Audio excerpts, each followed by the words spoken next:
C'est Autotransact Talent, réseau plus que pro pour la défense du consommateur. Aujourd'hui, nous allons donc réaliser en urgence pour un client un nettoyage du filtre à particules avant son départ en vacances sur une très belle auto Peugeot RCZ équipée du moteur 2 litres 163 chevaux HDI. Rappelons qu'il y a un dérivé sur ce même moteur qui est de 150 chevaux. Voilà. Donc là, vous avez la très belle RCZ. Très belle auto. Avec l'option à l'époque, rappelez-vous, des jantes allure en 19 pouces. Voilà. Qui ne sont pas donc les jantes prévues à l'origine, mais uniquement en option, puisque vous savez que la RCZ, c'était un véhicule qui était entièrement configurable, comme par exemple, entre autres, le montant qu'on pouvait obtenir sans carbone, sans finition alu brossé comme ça, etc., etc. Le toit aussi, on pouvait changer. Il y a plein de choses comme ça, les jantes alu par exemple. Voilà. Donc on va faire un petit tour rapide du véhicule. Voilà. C'est une Peugeot RCZ. Donc là, j'ai un petit doute. Là, on a un double sortie de chaque côté à l'arrière, vous voyez. Et je ne pense pas en réalité que ce soit d'origine. Donc certainement rajouté par le client. Voilà. Donc là, on a le kit de 3 produits exprès spécifiques à la machine. Donc je rappelle souvent aux clients de faire très attention avec les additifs. C'est encore une réflexion qu'on a eue hier vendredi, donc, puisque qu'est-ce qui s'est passé? On a un client qui a vu ses produits affichés devant le comptoir dans la salle de réception et qui nous a dit si c'était bien les additifs, etc., etc., etc. On a pris soin de rappeler au client qu'attention, en matière d'additifs, il ne faut pas mettre tout et n'importe quoi. C'est pas parce que nous travaillons avec des produits Bardal que forcément Bardal c'est la solution à tout. Voilà, faut souvent expliquer aux consommateurs qu'effectivement en matière d'additifs il y a beaucoup d'arnaques sur le marché. Les produits notamment que l'on retrouve dans les centres auto, dans les magasins, les grossistes, hein, les magasins, les hypermarchés, comme on appelle, comme par exemple, vous savez, les grandes enseignes. Donc, il faut faire très attention. Voilà. L'objectif, pour que le consommateur puisse comprendre, c'est que Bardal, ça peut être bon, comme ça peut ne pas être bon du tout. Ça dépend quel est le produit et surtout, quelle est l'utilité à en faire pour le consommateur. C'est-à-dire, quels sont les besoins du consommateur. Donc, on ne mélange pas tout. Voilà. C'est pour ça que je le dis souvent, comme je l'ai encore répété à un client ce matin, qui nous a connu par la chaîne YouTube, qui habite d'ailleurs à Orléans.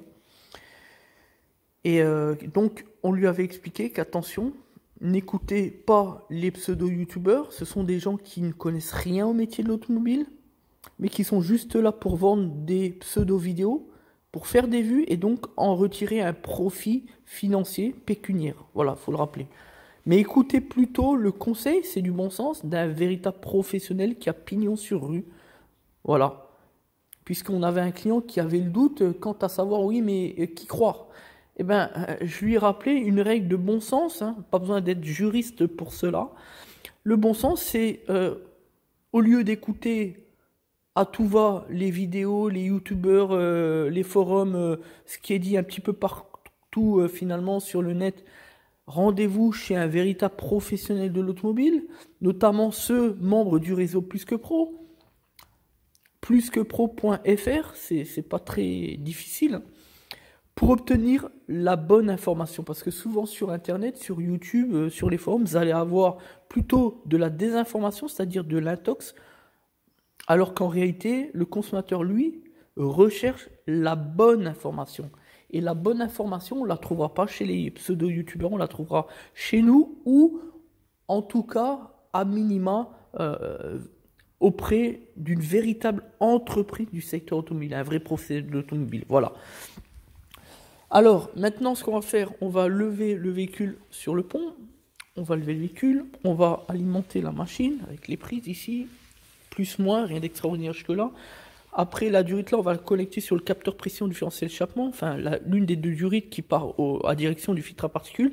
Sur ce véhicule, c'est très simple, il faut déposer le filtre air, la batterie, le bac à batterie, tout l'ensemble, l'alimentation du BSM ici. Tac, et en fait, il est fixé, le capteur pression différentiel est donc fixé sur le master vac, tout simplement, tout au fond là. Voilà, pour ceux qui ne savent pas, comme ça c'est une information au moins qui aura découlé de cette vidéo. Voilà.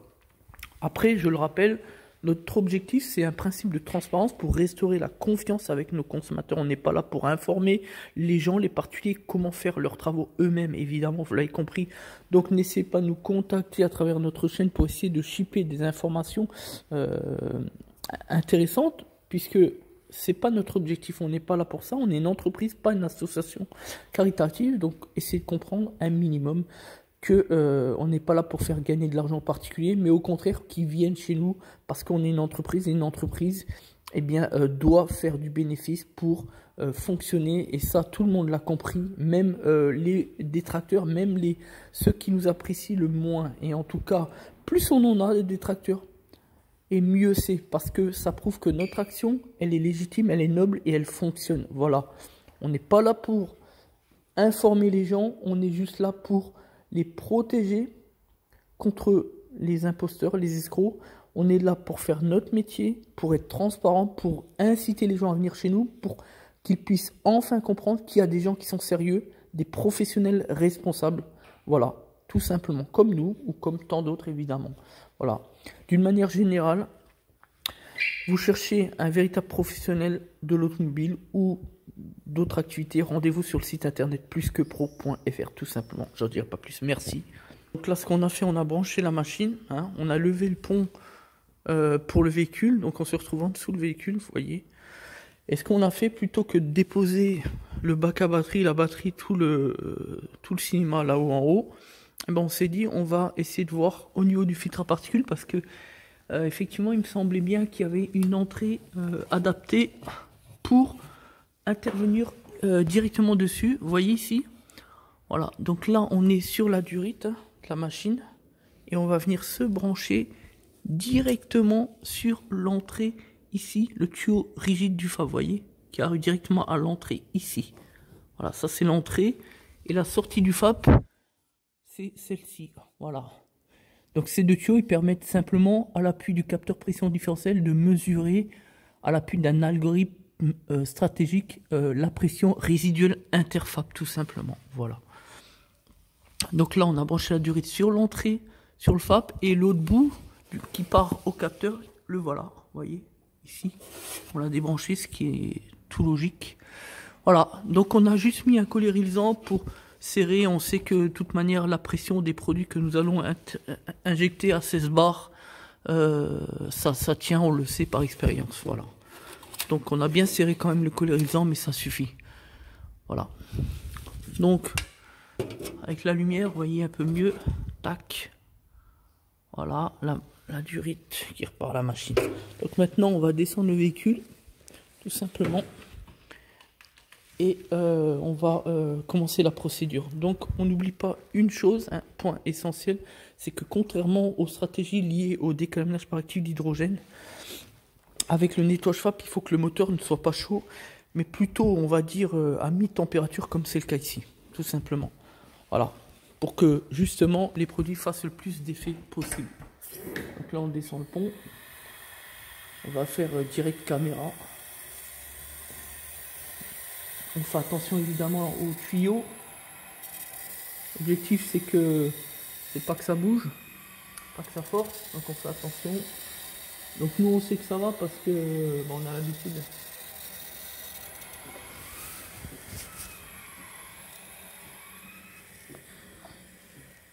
Voilà, comme vous pouvez le constater. Donc là on vérifie en dessous. Voilà, vous voyez, il n'y a pas de souci. Donc c'est bien branché. Et maintenant on va commencer par le produit nettoyant avant. Produit nettoyant. Après le produit de rinçage, et puis juste avant la mise en route, au milieu de procédure, on mettra l'additif pour forcer les cycles de régénération dédiés au calculateur FAP. Voilà. Alors, pour mettre le produit, rien d'extraordinaire. C'est le récipient là, ici. Celui-là c'est pour le FAP, les autres c'est pour l'injection. Et hop. Il suffit de verser, rien d'extraordinaire. Un enfant du sang sait le faire. Même un bricoleur du dimanche. Vous savez ce qu'on retrouve sur les réseaux sociaux là. Les bricoleurs, les imposteurs à la con là. C'est le genre d'individus qui nous causent la concurrence déloyale. Même eux ils sont capables de le faire. Encore que je suis pas sûr, mais bon. Normalement ils sont capables. Maintenant, on prend l'alimentation. 1 sur le plus. Plus c'est toujours devant. On est d'accord? De toute façon, si ce n'est pas le cas, le fusible il va sauter de la machine, donc comme ça on est réglé. Et ici, l'alimentation. Voilà, vérifie que c'est bien. Voilà. Donc ça, poubelle. Tac. On fera mieux après. FAP. Programme. Intervention moteur froid, ligne d'échappement inférieure à 150 degrés. Vous voyez ce qu'on vous a dit à l'instant. Pour un résultat optimum. OK. Vérifier les niveaux, ce qui a été fait. OK. Seuil d'utilisation des produits, maintien de garantie, la machine. Bon, là, ça c'est du blabla pour vendre leurs produits évidemment. Mais en même temps, nous, on est quand même porteurs de cette hypothèse. Puisqu'au moins on sait qu'on a des produits qui sont extrêmement efficaces, à faire très attention. Certains prestataires, pour gagner toujours plus de marge, font quoi? Eh bien, vont sur internet essayer d'acheter des produits bas de gamme, bien moins chers, mais bas de gamme, qui n'ont pas les mêmes effets évidemment. On en connaît, c'est pour ça qu'on le dit. Voilà. Connecter le véhicule à la place du capteur pression, ce qu'on a fait tout à l'heure, vous avez pu voir, différentiel ou directement sur le FAP, en amont. C'est d'ailleurs ce qu'on a fait. Voilà, ça revient au même. L'idée, c'est que les produits à haute pression soient injectés dans le FAP. Tac. Procédure. Tac. Remplir le réservoir, c'est ce qu'on vient de faire à l'instant. Tac. Démarrer le véhicule, moteur au ralenti. Alors, en attendant, on a coupé la caméra puisqu'on était mettre le bac à l'arrière, en dessous l'échappement forcément. Donc on nous a dit de démarrer le véhicule. C'est ce que nous allons faire à l'instant. C'est parti. Régime de ralenti. Au début de la procédure.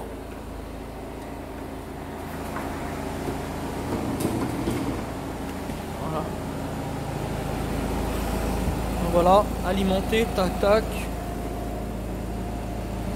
Démarrer le véhicule, donc maintenant on valide et c'est parti. Donc là il y a 8 minutes liées à la procédure, 8 minutes, et on va voir au fur et à mesure par séquence descendre, clac, clac, clac, entre chaque séquence un petit temps de repos, voilà, qui est logique. Donc logiquement il y a une première période où la machine se positionne, donc il ne se passe rien, et dans la deuxième période de laps de temps, là on va avoir le produit qui va être injecté à haute pression, 16 bars de pression pour un résultat optimum. C'est pour ça que on l'a toujours dit, avec la machine Bardal Evo 360, pour nous par expérience c'est le meilleur matériel. Mais attention, on n'est pas là pour vendre des miracles, hein. On ne s'appelle pas Madame Irma. On n'a pas de boule de cristal.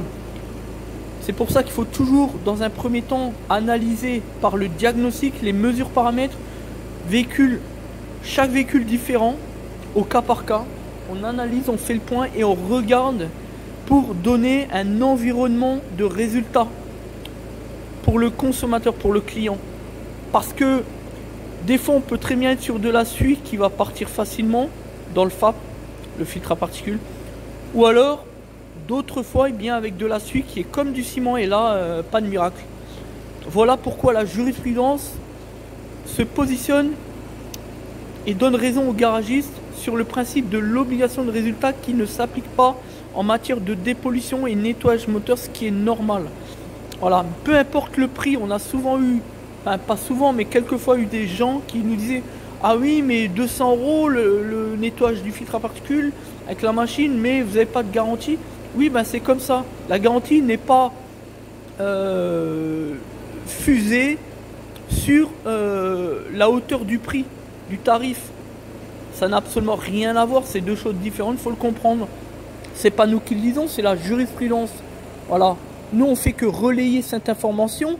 Et pour une fois, la jurisprudence est de notre côté. Je rappelle quand même, tout de même, que le consommateur est surprotégé en matière de principe d'obligation de résultat, renversement d'une charge, la preuve, principe de présomption, pardon, qui pèse systématiquement sur le garagiste. Il ne faut pas l'oublier, ça. Le consommateur est surprotégé. Pour une fois, on a quelque chose pour nous.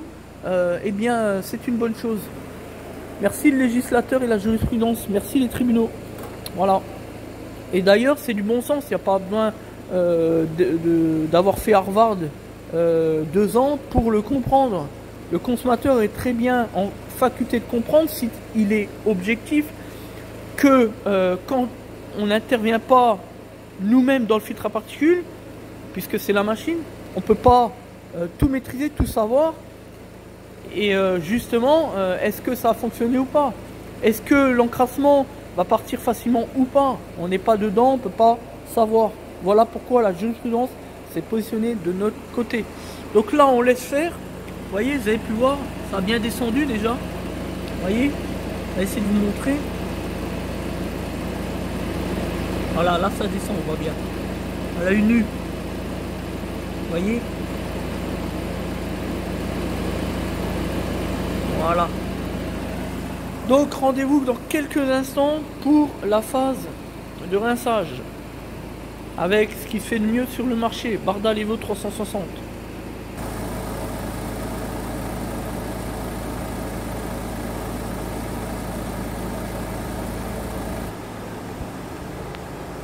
Vous voyez, on est sur un produit qui fait très bien l'effet. On voit bien à l'échappement hein, avec les... Voilà, ça sent bon, c'est ça qui est bien, c'est que ça sent bon, c'est pas nocif. Et ça bulle, c'est beau, ça fait environnement de Noël. Tout le monde est content.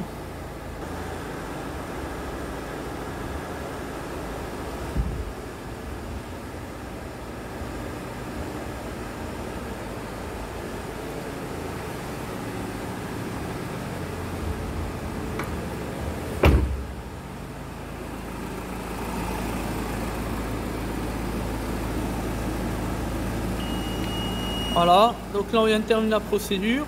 Remplir le réservoir de rinçage. Tac.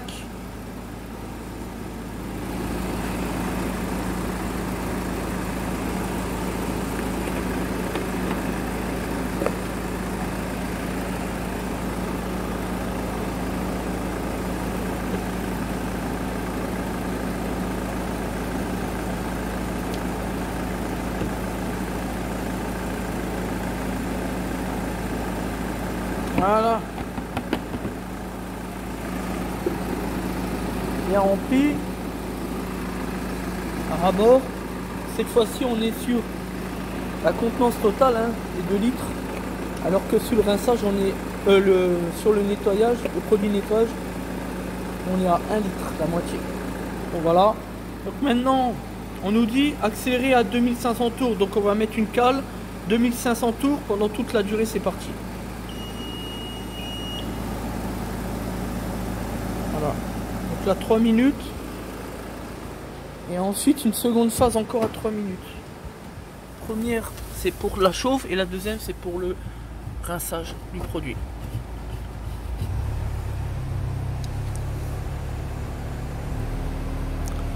On essaye de gérer ça. À savoir que si le Renault c'est ingérable hein, à la pédale. On est obligé d'être sur place et de le... Parce qu'il y a toujours le régime qui soit il part dans les 4000 au rupteur ou soit il retourne au ralenti. C'est un truc de dingue, enfin c'est le Renault comme d'hab. Parce que là, vous allez voir, on peut très bien gérer la pédale, la mettre sur un régime d'environ 2005 comme réclamé par la machine. Vous voyez, là on est à 2000. On va essayer de monter encore un peu.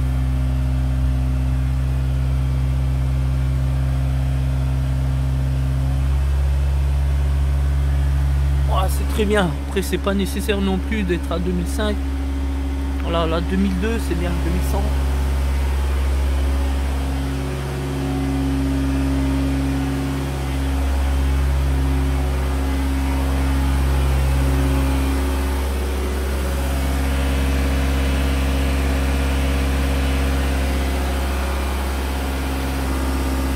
Alors.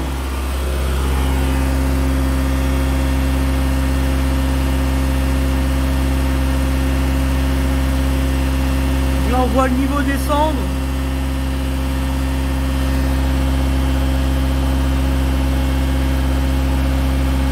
Voilà. Ça doit buller encore plus là derrière. Voilà. On est toujours sur la zone des, voilà, 2000, c'est bien.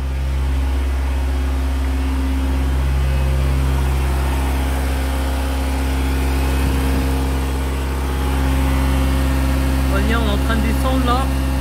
Il ne reste plus grand chose, hein, par rapport aux 2/3 là.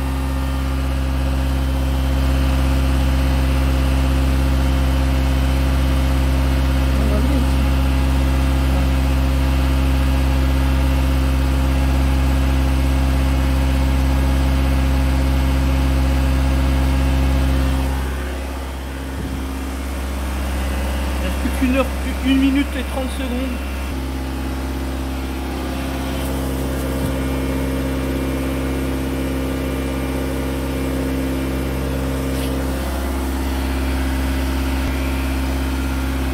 En tout et pour tout, faut compter 30 minutes d'intervention avec la machine, 30-45 minutes avec les aléas de départ, hein, pour la mise en situation sur le tuyau, etc., etc., le branchement, l'alimentation, etc. Et après, il faut compter encore à côté pour la régie, l'utilisation d'outils de diagnostic et l'essai sur route. Je dirais encore une grosse demi-heure. Donc en gros, il y a 1 heure, 1 heure et demie de travail. Voilà, donc là on est en fin de procédure. On appuie. Vous voyez, ça c'est l'additif. Voilà.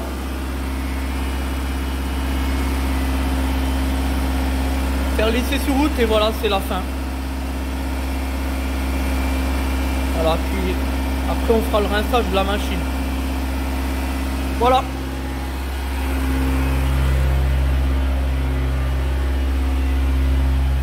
Donc là, on coupe, on enlève la cale, on va enlever, retirer le bac derrière et faire comme on a dit. Voilà, donc maintenant on va vous laisser puisque on vient de terminer la procédure. L'objectif de cette vidéo, c'était de vous montrer comment que ça se passait. C'est toujours important, par mesure de transparence, de montrer aux gens, montrer comment qu'on fait dans notre atelier, montrer les choses pour entrer dans l'intimité du garagiste de manière à ce que les consommateurs comprennent mieux notre environnement, le but étant final de restaurer la confiance avec ces derniers, les consommateurs, qui comptent pour nous, puisque faut pas l'oublier, c'est eux qui nous font vivre. Voilà, pour terminer cette vidéo, on va sortir le véhicule du pont. Premier constat, pas de voyant moteur allumé. C'est normal, parce que quand on travaille, eh bien ça fonctionne, simplement. Très belle RCZ, comme vous pouvez constater. Allez, c'est parti. On vérifie que les portes sont bien ouvertes.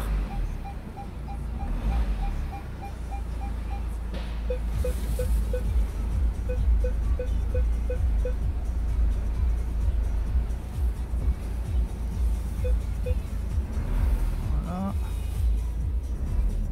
Sort tranquillement, sans faire de rayures, sans rien arracher. Boîte 6 vitesses.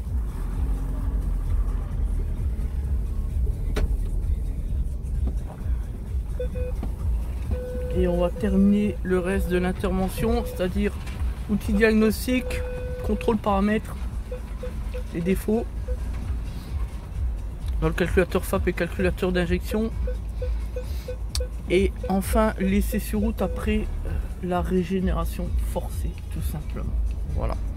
Donc là on arrive devant l'établissement. Donc voilà pour cette vidéo. J'espère qu'elle aura plu. L'objectif, on l'a dit tellement souvent, la transparence de l'entreprise. Rien d'autre.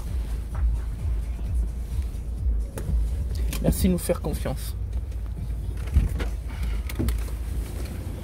C'était des Autotransact Talange, réseau plus que pro, pour la défense du consommateur.